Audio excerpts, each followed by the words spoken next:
Let me tell you something. Enjoy this show because it ain't going to last much longer.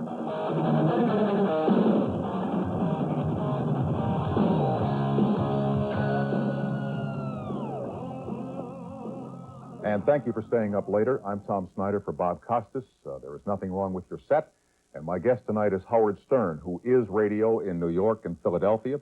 And if Howard Stern has his way, will soon be radio in Los Angeles and much of the rest of the country. His ratings are tops right now in New York and Philadelphia.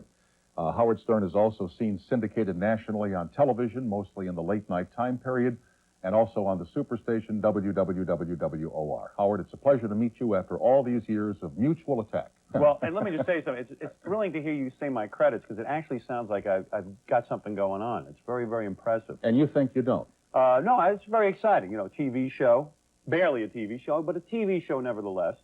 And also I'm in Washington radio. Audiences who have read about you have heard you defined as the king of shock radio. Are we going to work out this thing between us first before you go into the serious interview? There's nothing between us, pal. We do this half hour and we never see each other again. No. There is something between us. No, there's nothing between us. You have bad rapped me before. I've read various newspaper articles where you have said that you don't like what I do.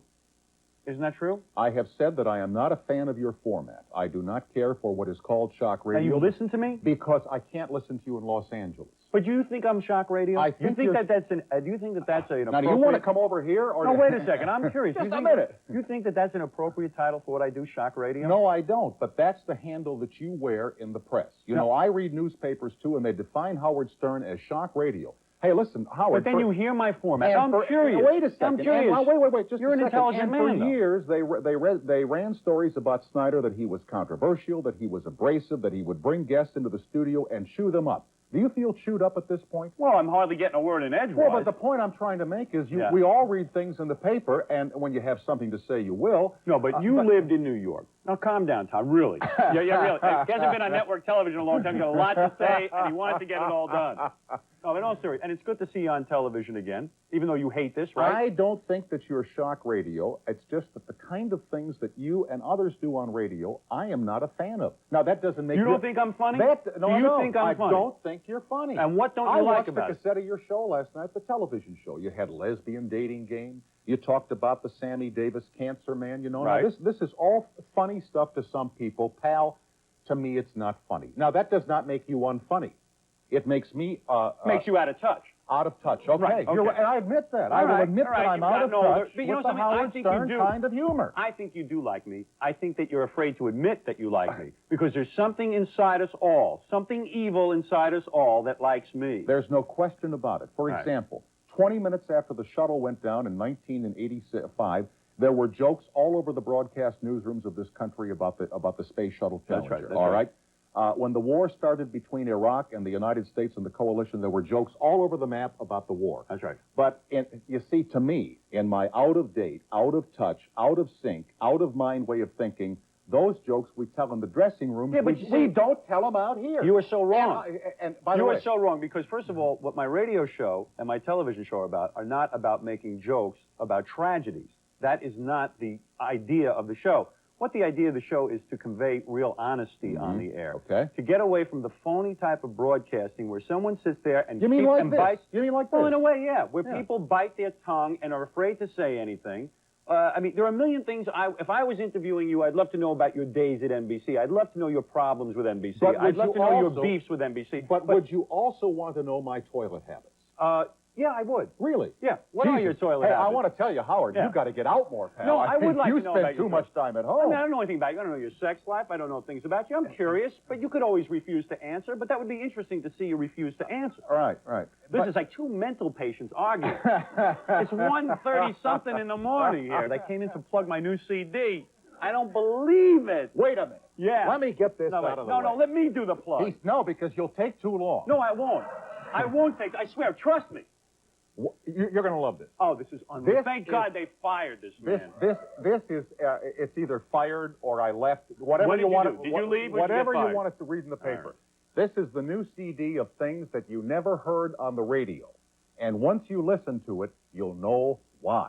That's not true. What that tape that you're holding, crucified by the FCC, Not available in record stores, first of all. And there's a reason. And everything that is on that CD has been banned by the United States government. They say that that stuff is too dirty for you to listen to on the radio. I released it for a reason. Right. A, to make a profit. Okay, good. And B, for the public to hear it and say, wait a second, what the hell is the government going after here? So I set up a phone line. Can I give the phone number? Why would you give the phone? One time. Give me a plug, huh? They're going to blip it out anyway. Would they really? Of course what, they to would. order the tape? Why do people come on this show if you can't get a plug off? If you came Where on is here... Bob Costas? I want to talk to him. He lets you give a number. What the hell is going on? Give the You're really a pain in the ass. Give the damn number. One Stern. Go back to your little interview. Let me ahead, just Tom. try something here. Yeah, all go right? ahead. Word association? You define yourself as a, believe me, if I started with word association and Howard Stern, they couldn't put that on. You're a broadcaster. I've read that, you like doing radio in the morning. You like being number one. You aspire to do television. And Howard, there ain't nothing wrong with that. I did that. Everybody does that. What's your definition of broadcasting? I mean, your dad was in this business. He had a recording studio in the New York area, so you've been around broadcasting since you were a kid. Right. What do you define this as? First of all, my father was barely in this business. It was frightening how barely my father was in this business. If only I had had a father who was successful in this business, it might have gone a little easier. Secondly, the way I define broadcasting is my father. Oh, my father. On his best year, I don't think he made $25,000. But I'm not going to be a rich man when he dies. Because he didn't have a Costas program to come on and hold up the damn videotape and hawk the numbers. That's right. But you asked my definition of broadcasting. I don't have a definition of Well, broadcasting. when you got your first job, what did you want to do with your career as a radio guy? I wanted to be on radio. My goal in life was to be on radio and do a goofy show, to go on the air and entertain people. When I was a kid, I'd go sometimes into work with my father, and we'd be on the Long Island Expressway going into New York, and it would be 7 o'clock in the morning, and there'd be back-to-back traffic. Gotcha. No one could move. And for 2 hours, the guy's stuck in his car, and there's nothing funny, nothing entertaining on the radio. I used to sit there and go, if there was something good on the radio, if there was something fun to listen to, people would worship you. They would thank you. And that's what happens when I walk through the streets. People just thank me for giving them something. You, Tom, don't get into it because you, of course, have limousines and chauffeurs and things like this, and you don't have to commute to work. And when you commute to work, you need something entertaining to listen to. Just a minute. Tom, stop pontificating on my show. No. I'm here for plugs. You talk about me in the limousines. I walked over here from a hotel today. We're painting. Bravo. Oh. But does the audience know that Howard Stern's makeup person preceded him here by a half an hour today? Right. Okay. That Howard Stern's makeup person was very concerned that Mr. Stern's Evian water was ready when he got to the studio? Well, look at me. Of course someone's getting a makeup person. Howard, you want all the trappings. Well, of course I do. You want limousines. But I don't deny that. You do. You make fun of me because And what is wrong with wanting those things? But you make fun of me for wanting it or for having had No, it. Howard, you want the same things everybody else wants. I want it, but I accuse you want to make $1 million. I accuse you of being out of touch. Your record. I accuse you of being out of touch. You asked me what my theory of broadcasting is. Guys like you want to broadcast in a phony style. You want everything nice. You want nothing provocative. You just want to go along. Everything should be fine. No one should shock anybody with the truth. Nobody should do anything. Everything should be just fine. All the network executives should be happy. To me, the exciting part of broadcasting is turning on that listener in his car, who's trapped in his car for 2 hours, and then he finally makes it to work, and you know what? He doesn't want to leave his car because he doesn't want to miss what we're doing. And what do you want to happen with the Howard Stern show on television? What do you want the viewer to come away with? I want the Howard Stern show on television to go away, quite frankly. I know, it's a lot of work. It's just a tremendous amount of work, and we only have 2 full-time people on my show. I was watching your show on videotape last night, right, the most recent version, and as I watched it, I said to myself, how does Letterman stay on the air in the face of this competition, in the face of this brilliance? This Brilliance, by the way, just pulled an 8 rating every week and beat Saturday Night Live every week it's been on. Please, don't give me ratings. Don't give me beat Saturday Night Live. Well, take a look at the ratings. Give me what you want the viewer to have. The viewer doesn't care about the ratings. The viewer wants to have a laugh. The viewer wants to be entertained. You are so combative. In fact, you must want this job very badly. I don't want this job. My God almighty, why don't you relax? You're anal retentive. For crying out loud. What does the guy want? I'm going to drive drive off a bridge when I get out of this show. I'm anal compulsive. You are intense. What is right. it? You don't like your radio? He says to me, I swear to God, we're about to sit down to do the show, and he says to me, I don't want to do this ever again. I don't want to be on network television. This looks like a man who's pretty well driven to get himself back on network television. Do you agree? I'm trying to give the viewers a profile of the Howard Stern they can't hear on radio. This is like an interrogation. Why don't you try to be nice? What the hell's the matter with you? Yes, Howard. Calm down. Now, what was the question again? How you feeling, Howard? I can't figure out how old you are. That's my problem. I don't know what it is going on here. What happened when you were an anchorman for a while? You have had more careers. Someone ought to interview this man. What am I doing here? I have done more farewells than the student prince. I know, but you're doing all right. Look, you make a good living. You asked me a question, and I forget what it was. Yes, I did. All right. You were being very provocative. Forgotten what the question was. Oh, I blew it. Go ahead. Nothing at all to do with you. What were you saying? With me. Just wondering about your television show and, how... The television show is very successful for the same reason. I have to do the commercial now. We can't have your... Can you hold up my tape? I'm not holding up your tape. Give the phone number. Give me a break.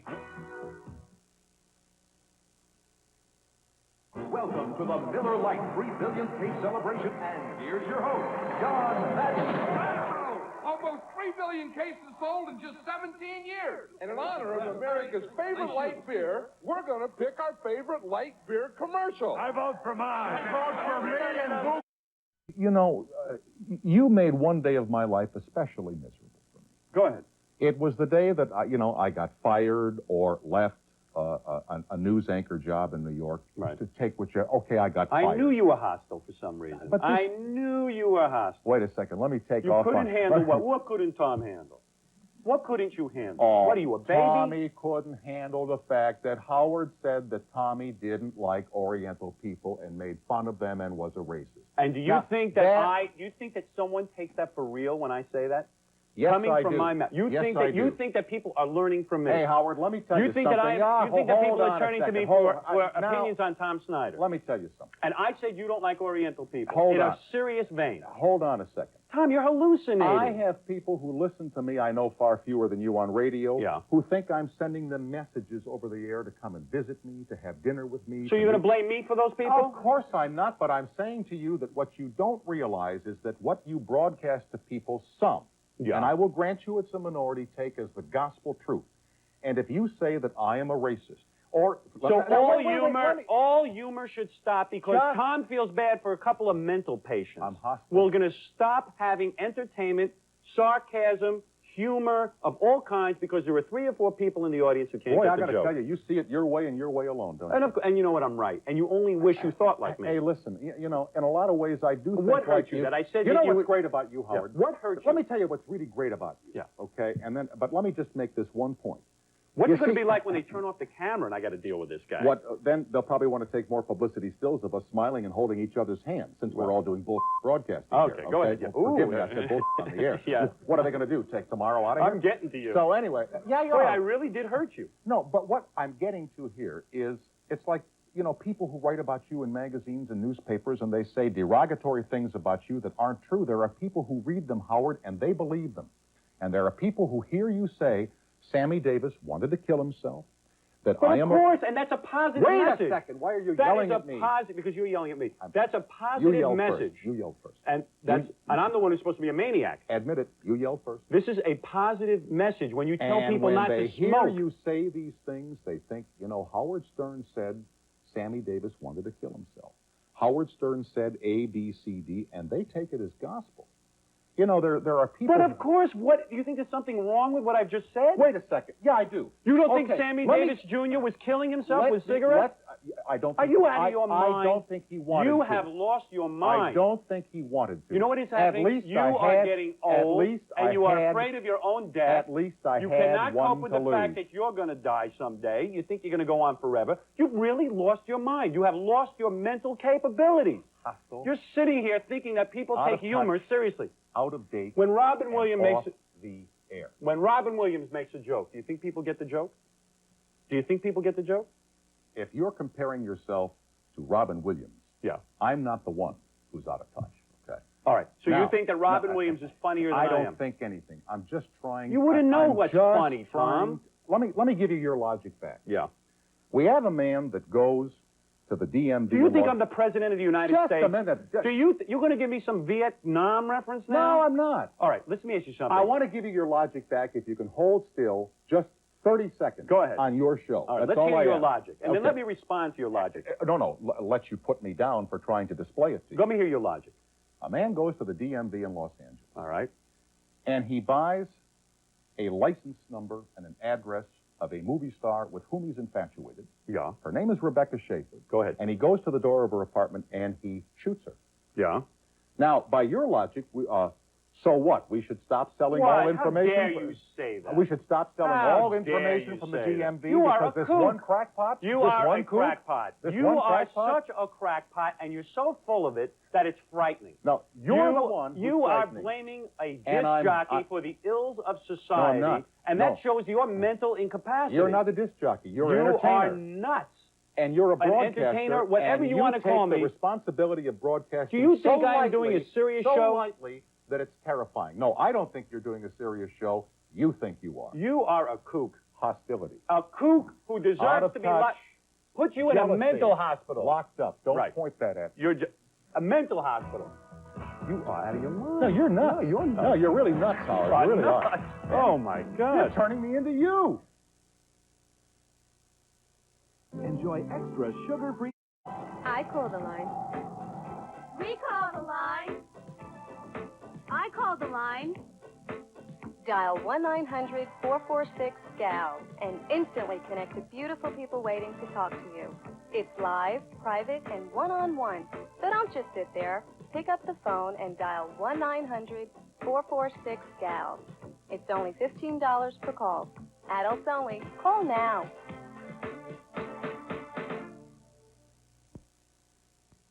What kind of show is it? The guy asks you questions, doesn't let you And you respond. won't answer them. You're like a sick man. You are a psychopath. Look at he's laughing now. You look at are a psychopath. tickling this Yeah, guy. yeah. You're taking, yeah, come here. Come on. All right, you want to choke? I want to choke you. That's what I want to do. Where's Rebecca? I'm Rebecca Schaefer's murderer. Yeah, right there. Your family life. You know, people read the Us magazine. They love gossip. They love personal stories. Tell us about your family, your daughters, and what you and the family do, you know, for My laughs. wife and I have been married for 13 years. Congratulations, sir. I have slept with the same woman for 17 years. I go on radio on a regular basis, and I inform people of this because I think that this is a very moral thing to do, to marry someone and stick with them and stick by them and make a partnership in life. Think that's shocking, Tom? Not at all. I think that's very good. You married?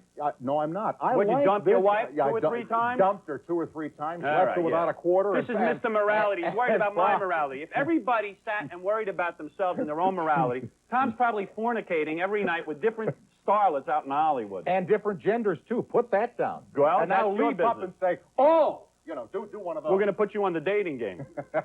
Not yours, you're not. Well, maybe you're ready he's for starting, it. he's starting to laugh again. All right, go ahead.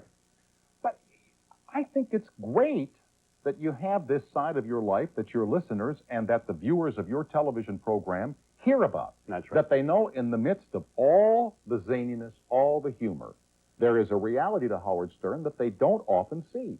Like you got kids, right? That's right. Yeah, and you That's play. the reality of the radio show. Let me tell you something, that my shows, my television or radio show, deal with the realities of family life. It deals with raising 2 children. It's a father knows best from hell. What's been the toughest part of raising your 2 children? Well, that's kind of difficult when you happen to be on the radio. When you don't have to be remember, highly- yeah, When yeah. you happen to be highly recognized, and that's kind of interesting when you want to just go somewhere with your kids in a park and people come up. And, Example, what happens in those situations? Well, what happens is a lot of people come up, they're thrilled about the show, they want to talk about the show, but you're trying to spend a little free time with your kids, and it's hard to pay attention when you're sitting there with, Rebecca Schaefer's murderer in front of your face, so you're trying to keep You that really all got a going. hang up on that, don't you? Well, I mean, for God's sakes, to tell me that I'm responsible for I something didn't like say that. you were. I Yeah, said you were your kind alluding of to logic, it. but You're wacky. why do you keep going back to it? So now you're You're in a shocking you're, gentleman. You're in the park with your daughters. What are their names? What is the difference? What do you want to date them now, Tom? They're 7 and 4 for crying out loud. What's the importance? Emily and Deborah. All right. 2 normal names. not son of Satan. You understand? Very good. All I right. like that. Thank you. I That's made you funny. laugh. That's All right. funny. Well, I'm glad you're So you're amused. in the park with Evelyn and Deborah. Right. Swings. Senile. Doesn't I tell him a name and he still don't remember. No. Doesn't know where I broadcast. Evelyn. Evelyn. Who names a child Evelyn?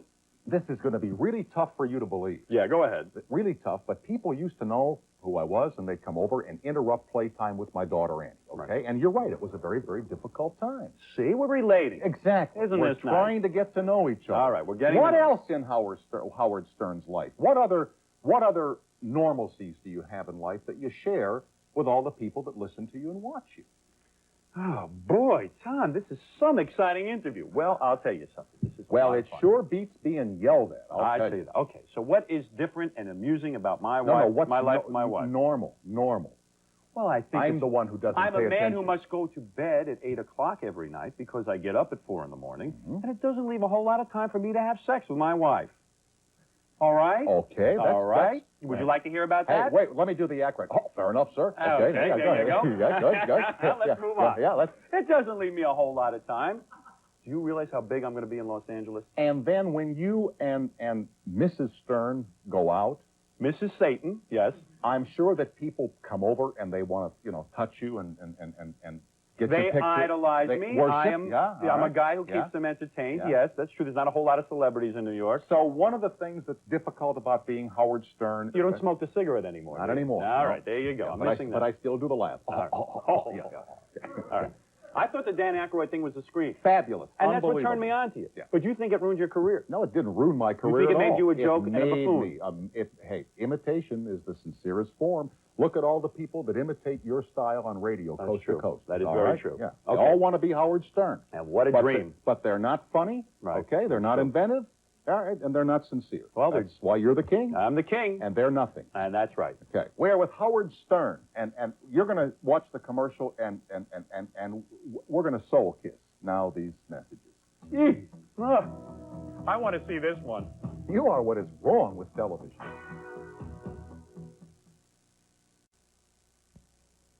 Bob Costas will be back on Monday, and I would thank Howard Stern, but that's phony. That's polite stuff. And Well, how about being real and we, saying, I'm here for a plug, not to meet you or to sit and talk to you, and would you allow me the final plug, one, Stern? Would you allow me to say that this is the stuff the government banned, that you are opposed to censorship? There's nothing wrong with your set. Are you opposed to censorship? Sleep tight, America. Good night, everybody.